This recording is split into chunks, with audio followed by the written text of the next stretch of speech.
Le danger de l'overthinking est de créer des problèmes qui n'existent pas ou de les amplifier.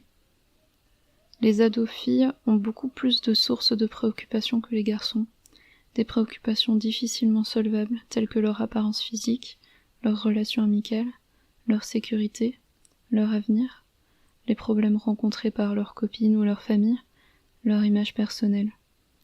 Les garçons s'inquiétaient avant tout de leur réussite dans leurs activités sportives ou extrascolaires. Les causes de l'overthinking. Le manque de valeur. La société nous enferme dans l'idée qu'on n'a jamais assez réussi. Les succès faciles, miraculeux, s'étalent à la une des journaux. On broie du noir, on passe en revue les possibilités qui se présentent à nous en essayant de trouver celles qui nous apporteront le bonheur. On traque le meilleur sans être réellement capable de le définir, tandis que le monde extérieur nous fournit des conseils et des opinions confus et contradictoires. On doute de nos motivations, de nos désirs, de notre jugement. On anticipe les choix à faire. L'obsession du « tout nous est dû ». Notre société est également marquée par une extraordinaire quête de récompense. Nous estimons avoir le droit d'être riches, de vivre des relations enrichissantes, de nous accomplir professionnellement, d'être écoutés et respectés par les autres, oubliant que les frustrations font partie de la vie. Aujourd'hui, tout doit aller vite. Quand nous sommes tristes ou bouleversés, nous avons tous tendance à chercher une solution rapide.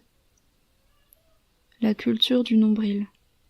La psychologie moderne et la culture véhiculée par les médias a essentiellement mis l'accent sur l'importance de la conscience de soi et l'expression des sentiments. Malheureusement, beaucoup d'entre nous ont poussé trop loin cette auto-analyse. Nous sommes devenus des nombrilistes et passons notre temps à disséquer ce que nous ressentons, à décrypter notre moindre changement d'humeur, notre moindre assaut de tristesse, d'anxiété, pour en découvrir la signification profonde. En oubliant qu'ils peuvent provenir d'événements insignifiants, tels qu'une nuit d'insomnie, une mauvaise météo ou un embouteillage sur le trajet du bureau.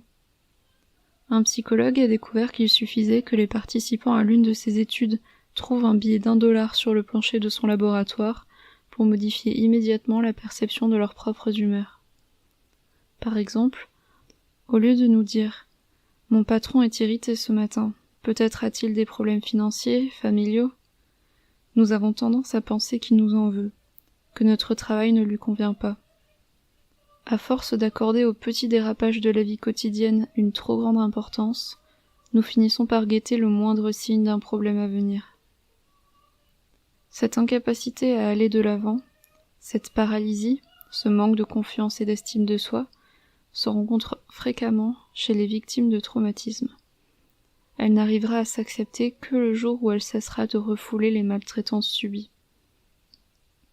Les ruminations négatives peuvent conduire, à haute dose, à la pauvreté. Elles sapent le moral, la confiance en soi, l'envie de guérir tout simplement des oppressions quotidiennes. Malheureusement, les facultés de compréhension et d'empathie des femmes sont parfois à double tranchant, car si elles sont source d'enrichissement personnel, elles donnent aussi largement matière aux ruminations. Plusieurs solutions pour se libérer. Certaines vous parleront, d'autres pas. Essayez-les, adaptez-les à votre situation.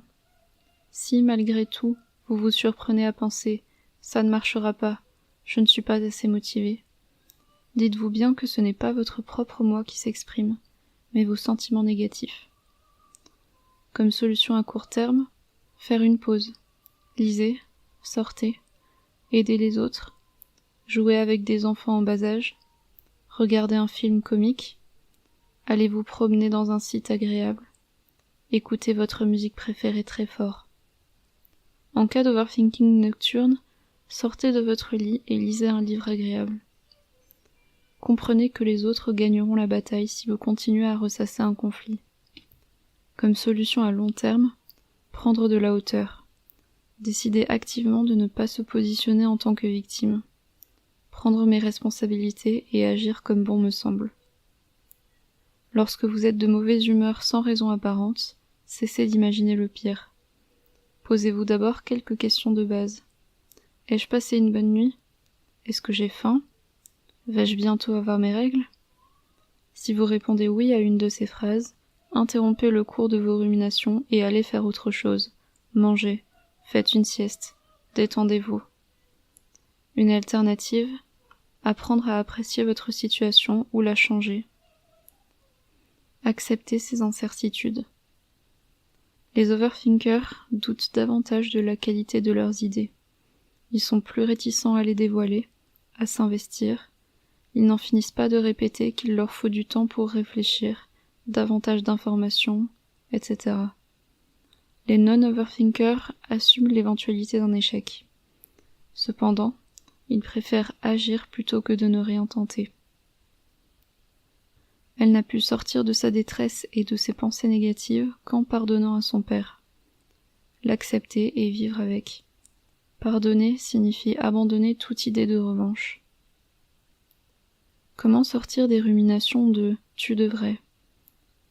Lorsque vous vous surprenez à dire une telle phrase, arrêtez-vous et demandez-vous d'où vient cette voix. Qui vous interdit de prendre une journée de repos? Votre père qui vous pousse à travailler sans vous en savoir gré? Qui vous intime l'ordre de poursuivre vos études? Votre frère qui ne pense qu'à la réussite sociale? Qui dit ça? Est-ce que moi, je veux? Se recentrer sur l'essentiel. Retrouver les valeurs profondes qui vous animent. Comment ma mère, que je respecte énormément, aurait réglé ce problème?